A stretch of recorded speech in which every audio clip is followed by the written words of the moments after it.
Credit B presents Cricbuzz Live. Credit B. Loans anytime? Anyway. Like at the end of every IPL, some observations that I thought I'd share with you. I'm sure a lot of you, especially the number crunchers amongst you, will have noticed a few other trends too that you can back up with numbers. But here's some of the things that I saw. The first thing that struck me is that increasingly the role of the anchor batsman will start getting diminished, especially if we continue to play on good wickets.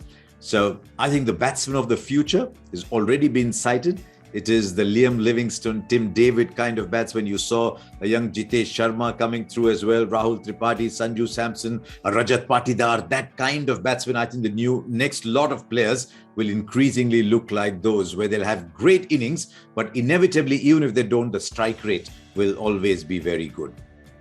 We noticed one other thing this year. Two very good teams said, it doesn't matter if our 8, 9, 10, 11 can't bat. We will go in with 5 proper bowlers. If number 7 can give us a little bit, that's great. But we're going in with 5 bowlers on the understanding that if 5 bowlers do their job, then the 6 batsmen, their job becomes much easier. They don't have to score as many because the 5 bowlers are doing their job.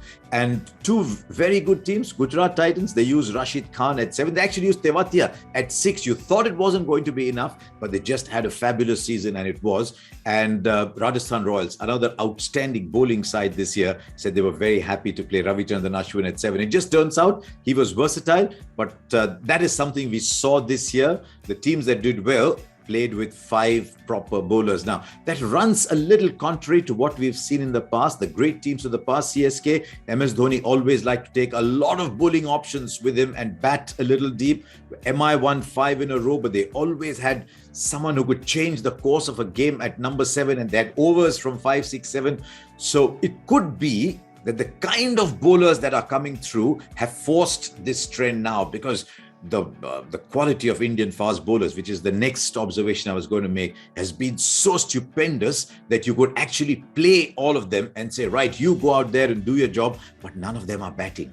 And as a result, you found more and more overseas players batting in the top half, which you didn't see before. You saw Puran and Markram and Livingstone and David. You saw so many of those coming through, which you didn't always see because you thought you always had enough Indian batsmen. This time it turned around a little bit, and we got a lot of fast bowlers. But in future, I hope the young players coming through will all want to bat a little bit as well. Now, normally retentions are seen as a great asset.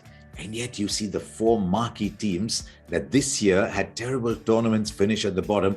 All of them discovered that the players they had retained at significant cost were not exactly delivering value. I mean, Kieron Pollard didn't have a great season. Rohit Sharma didn't have a great season. Didn't help that Surya Kumar Yadav was injured.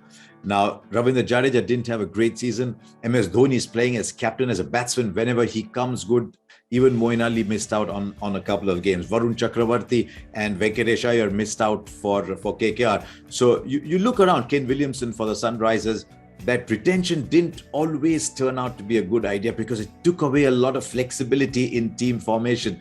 Now, once again, in the past, this has been seen as a strength for teams like Chennai and Mumbai, that they were able to form a core and retain those in auction. But we just saw, I wonder if this was just one of those observations that was specific to this year, but that was that's certainly something that we saw.